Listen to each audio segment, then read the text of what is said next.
মৃত্যুর আগে বিদায় বলে যাওয়া তো দূরে থাক, আর্তনাদ করতে পারেনি মেয়েটা।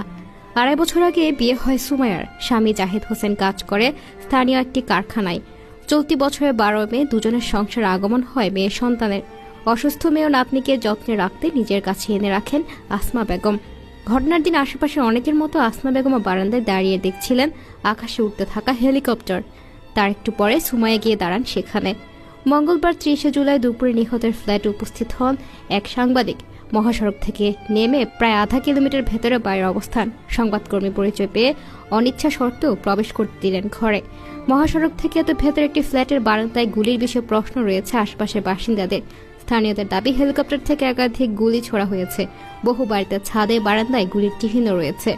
নিহতের বড় বোন স্বামী বিল্লাল হোসেন বলেন, গুলিবিদ্ধ সুমাইয়াকে স্থানীয়দের সহযোগিতায় প্রোঅ্যাক্টিভ হাসপাতালে নেওয়া হয়। সেখানে কর্তব্যরত চিকিৎসক তাকে মৃত ঘোষণা করে।